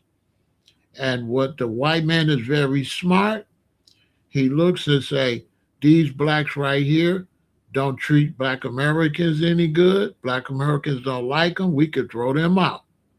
That's how the gangster thing goes. So y'all learn. You get out here in front of these people. Black immigrants got out here and let white America know they did not like us. That's why this is happening. This is not happening because of us. This is happening because black immigrants let white America see that they did not deal with us and they didn't have our support. They didn't support us. They didn't have our backing. So now they fooled. Just like when I used to go to school. My mother told me, you and your sister never fight in front of those children at the school.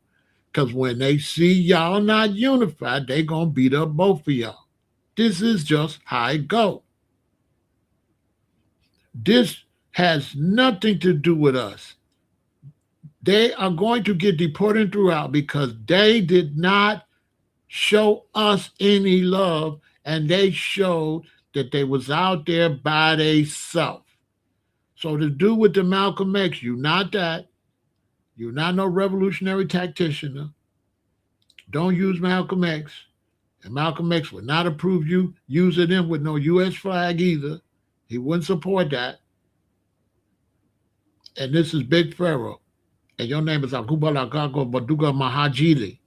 We don't even know what you is. You know what I'm saying? We don't even know what you is. Shut up and stay in your lane. And to all you black immigrants, I'm telling you what happened. You did this. You came and you told the Europeans that run the country that you don't mess with black Americans. They said, oh, you don't. Also, if we do something to you, the Black Americans ain't gonna back you up. Oh, hey, Black Americans, can we throw them out? Definitely, we FBA. Oh, you out of here. And look, all the people. Look, I'm gonna show you how messed up it is. A lot of black people, black immigrants, they'll blame me. They'll blame us.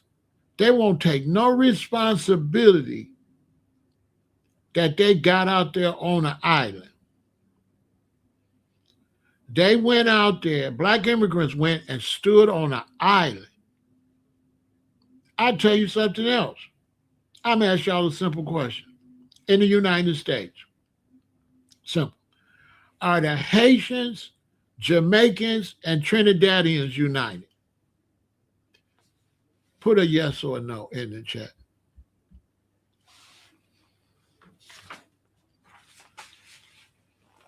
They talk about us uniting. Are the Haitians, Jamaicans, and Trinidadians, are they united in the United States? Put it in the chat. Do they have some kind of Caribbean unification going on? Put it in the chat.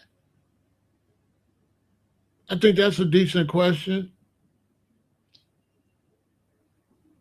I asked a simple question.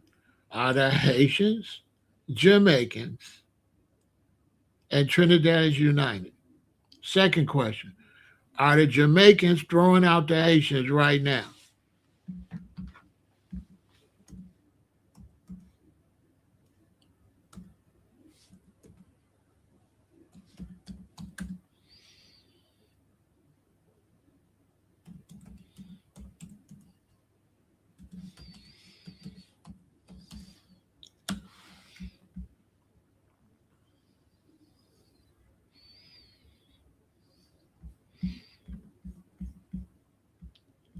Hold on. Hold on. Exhibit A.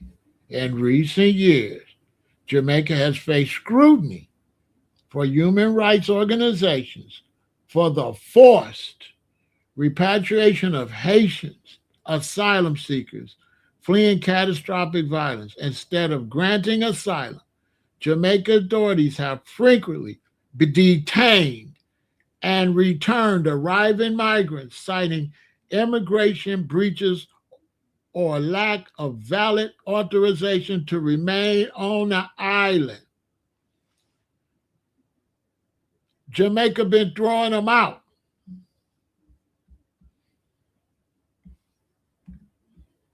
Jamaica been throwing Haitians out. Jamaica.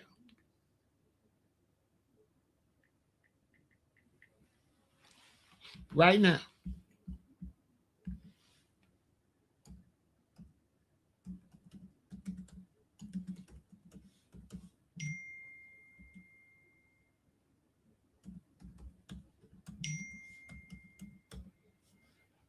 Look.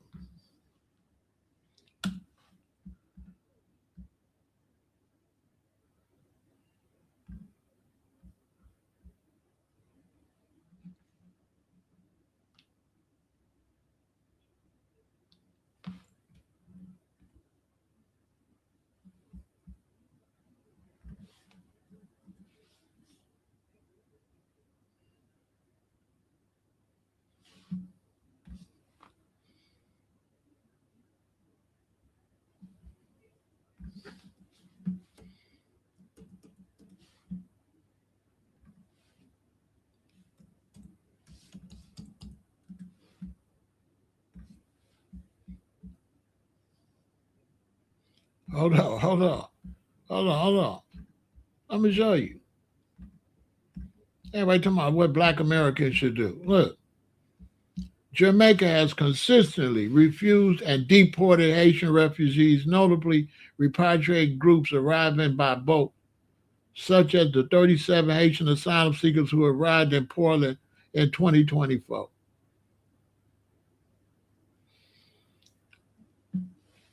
The Jamaicans is throwing them out. Haitians denied asylum. Jamaica rejects for 37 Haitians. You go down and read it. As a matter of fact, Jamaica's agreeing is working out a deal to lock Haitians up and let the American government send Haitians to Jamaica to be locked up. Hey, the U.S. is in talks right now when they grab these Haitians to imprison them in Jamaica. Listen, man, this big Pharaoh. Listen, right now, the U.S. is in talk with the Jamaican government to set up prisons to detain Haitians. When they throw them out in a couple of weeks, they're going to send a lot of them to Jamaica, Sudan, a couple other countries I talked about yesterday. Jamaica might be one of them. They're working it out. Then they stay there, then they send them from Jamaica to Haiti. Jamaican government don't want no Haitians in Jamaica. What y'all think about that? What y'all think about that? We Foundational Black Americans is responsible for that too.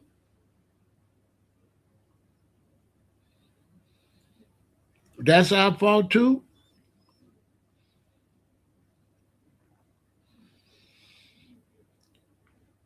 Too many Haitians have come into these countries acting crazy. I ain't gonna get into the details, but you go do your own research.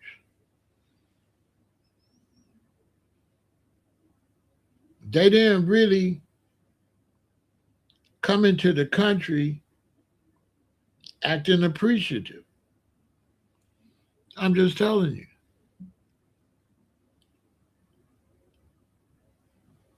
Yeah, Jamaica going to get that money. But see, a lot of people don't know the Haitians is like some of the most disrespectful immigrants. When you come into somebody's country, you're supposed to, you know what I'm saying? When whites come here as immigrants from South Africa, Ukraine, they're going to become white Americans. They're going to partake in the American society. Too many people like Haitians and Africans, they come into a country and they don't become that. So people think, oh, you just using us. Because they feel like if you come to America, then you need to become an American.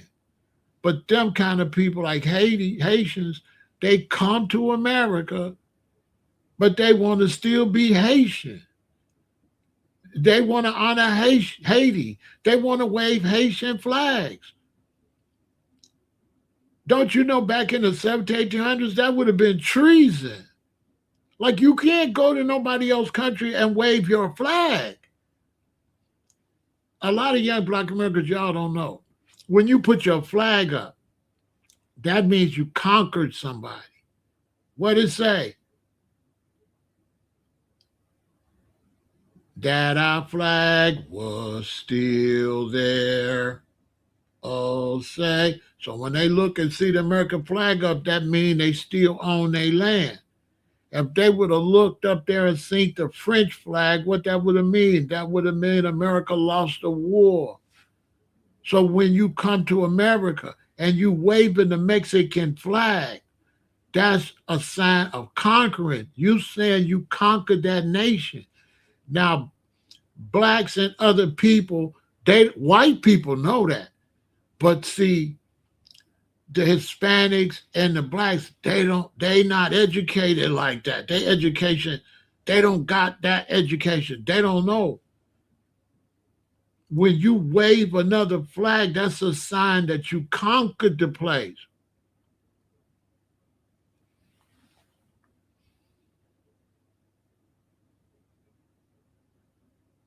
That's what that is. That's a sign you conquered the place.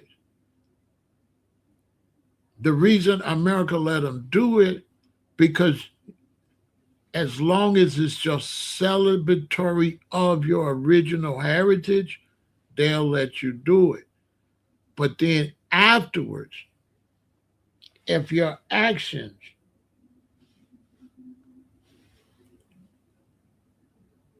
are not right, then what you did begins to look bad. So, in other words, on St. Patrick's Day, yeah, you can wave the Irish flag, you can drink, you can have your shamrocks and all of that. But soon as St. Patrick's Day is over, you gotta be an American. Now, if you start doing all type of Irish stuff after that, you're gonna have a problem. And Mexicans know that. Mexicans, Mexicans know. Mexicans know they're gonna do Mexican Independence Day, and after that, they done with that. The only time you're gonna see their flag and stuff is on their little stores and shit like that. You're not gonna see Mexicans, they do not wear Mexican colors. Mexicans is cool. Mexicans, when they come here, they be Mexican Americans though. They don't they don't be Mexicans. They still know their culture. But you ain't gonna see no Mexicans walking around with no Mexican flag colors on in Chicago. Oh my soul. You're not gonna see that. They're gonna put their flags on their car for Mexican Independence Day, and once that's over, they don't do that. When you hire Mexicans in the black community to come and cut your grass, you don't see Mexican nothing. All you see is lawn equipment and them getting busy. I mess with Mexicans. Mexicans is cool. Mexicans and Mexicans that been in America do not like new Mexicans that try to act like this Mexico. They don't like them. So the difference between the Mexicans is the Mexicans gonna check you. Mexican Americans gonna check you. That's what's going on in LA right now. Mexican Americans don't like them Venezuelans and all of them. They don't like them. They don't like them because they like you disrespecting. We Americans. Mexicans in America is Americans. Facts, they'll tell you. They'll tell you, I love this country. I love it. They really love this country. They ain't doing no, the Irish love this country. Black Americans, we love this country.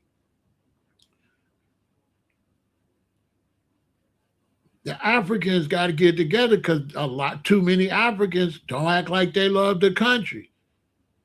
That's why the Jamaicans got deported, because they were like, Jamaica, Jamaica, Jamaica. And it's like, well, go home. That's why the Jamaicans didn't do good here. The Haitians, Haiti, Haiti, Haiti. Okay, get out. They're going to throw you out.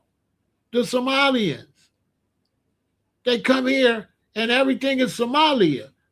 Who? That's like you have a bad time. You say you need somewhere to live. I say you can come live with me for 4 months. You come to my house and you try to decorate my house to look like your house. Bro, is you crazy?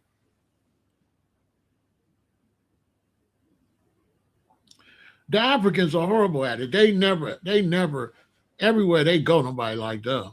In Europe, they want to throw them out. All over Europe, they want to throw them out. The goddamn Africans is going up to Europe and fighting each other from 2 different countries. They having fights and shootouts. Hey, man, the Africans that's beefing in Africa is up in all these little small towns of Europe beefing. They're not beefing with nobody from there. They beefing with the other Africans.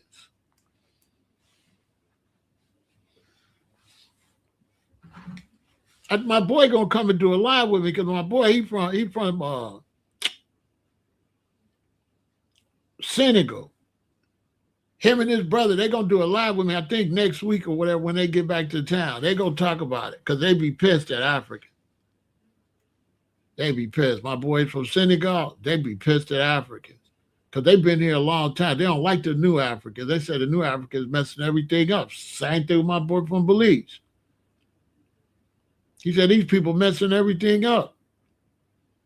Like, what the hell did you come to another country for? You can't come to another country the way you got to leave your country and love your country. Who gonna respect you when you flee your country and come here and talk about how much you love your country? Hey, you know what that happens a lot? Y'all ever have a woman in y'all family, a sister, a auntie, a mama, somebody, and her boyfriend beating her up all the time. She talk about how she's scared of him. He this bad. He died. So you go save her. And all she talk about is him, how much she love him. Y'all ever do that? He done did everything to her. Horrible stuff. You go save her. I seen one time where I swear to God, I was on the porch. A lady was walking down the street. This was in Harvey. A lady was walking down the street. A dude jumped out the car and ran over and started beating her up real bad. She hollering and screaming. So I run out, go over there, I get him up, right? Because he beating a black woman. So now when I get him up and I'm going this way, right? I'm finna do him dirty, Next thing, I feel somebody on my back. She bleeding from him beating up. She done got out the bushes and she jumping me. Man, that lady jumped me. I had to sling her off and both of them. I had to gangster both of them. Hey man, I didn't touch him or nothing. I just had to do what I was doing to threaten him. I already had him threatened. I had to throw her over there with him. I couldn't believe it. I mean, he was beaten up real bad. I went and got him up because I'm thinking this is just a woman because I see her walking by herself. I'm thinking he attacking an innocent woman or something. Man, I got him up. Man, what is you doing out here? That's a woman. I feel something on my back. Leave him alone. That's the Africans. That's the Africans. Well, we want to leave Africa. We want to leave Africa. Then they come over here. They got Senegalese flags there. They got Ghanaian shoes. Jamaicans too. They leave Jamaica and come up here and got on Jamaica everything, looking like a damn fool. That's like me. America do me dirty. I move to Nigeria, and I go put on red, white, and blue. Now, I mean, Nigerians will respect that. And I come over there. Man, America was horrible, man. Brothers, I'm glad y'all helped me get asylum, man. And next week, I got on red, white, blue, everything. You know what I'm saying? Like, fool, take your ass back to America. What? I'm walking all around Nigeria with American flag. That's disrespectful, bro. You're supposed to have the green and the white, fool. That's one thing about me. I'm in Nigeria. I got the whole green and white, everything. They might rob me for my fit, though. I might be too Nigerian for their ass. They'd be like, oh, hell no. Hey, get out of that. Get out of that. They gonna take my green and white sneakers and my old Nigerian get up. But wherever I go, I'm rocking they shit. I'm one of them now. I'm a Nigerian. Let me have to flee somewhere to Nigeria. I'm gonna be a real Nigerian. For real, I'm not finna be in Nigeria tomorrow. Chicago. What? What the hell? That's a violation. A lot of immigrants, man, they suck. They be phony. That's why we don't like them. Because then we look, we say, oh, you just came here to eat. You just taking. You know, not really here for no legitimate reason. You a roach. You know what I'm saying?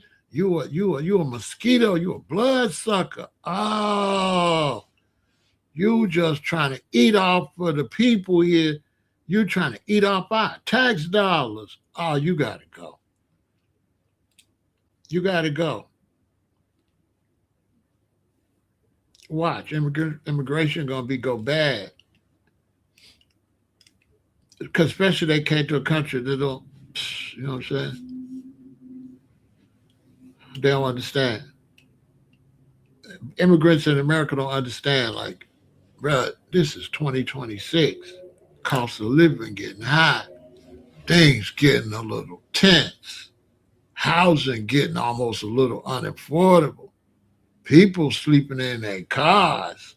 You know what I'm saying? People talking about van life. Hey, you know, you the first lick.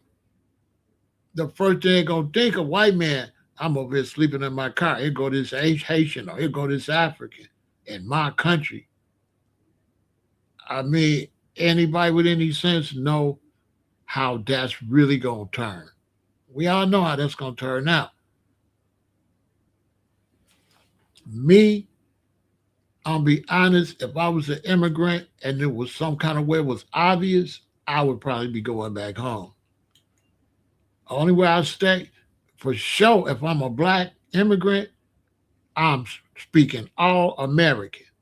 I wouldn't have no, I would want nobody to know that I'm not no black American. Hell no.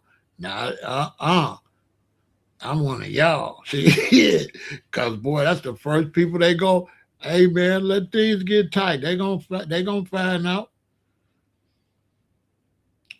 Let the money keep getting bad, and watch what happens. I swear to God, G, I'll be American. I ain't nowhere I let nobody know I'm from nowhere. I ain't lying unless I just had to, unless it's obvious I'm an Ethiopian, then out. But I would be a little nervous. They don't really know nothing about the economy and how people act. People start acting like you the reason. Because the first people they're gonna blame is immigrants. As soon as the cost of living get too high, food start running short. The first people they going after is the immigrants. They kicking your door and taking your food first, right?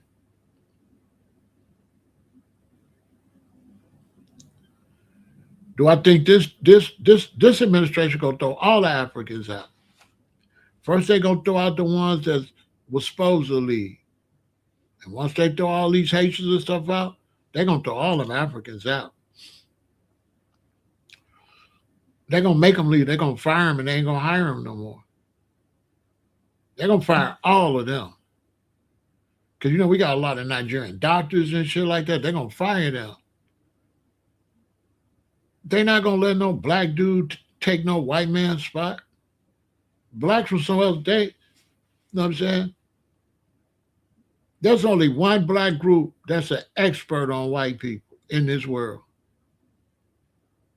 We the only one. We experts on white people. Them other blacks don't know shit. They totally in it. They don't know this dude. They don't know him.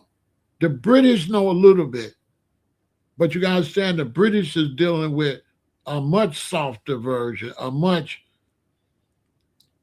the British ain't this the most sneakiest one. This one, the American, the American one. You know what I'm saying? You know what I'm saying? They got a big surprise coming because they gonna throw them out. They gonna throw them out once they make them deals to store them Haitians. They gonna store them Haitians. They'll send the Haitian, and then guess what they gonna do with them storage spaces? They gonna store the next group. Oh yeah, all of them Somalians, they out of here. Sudanese, out of here. Ethiopians, out of here. West Africans, out of here. Jamaicans, they might get them a break. They might get the Jamaicans a break because the Jamaicans is going to help store the refugees. Well, if you ain't no uh, black American, like historically like that, and you got any type of immigration status, they're gonna feel like you taking somebody else's spot. Like this is not, hey, this is just common sense.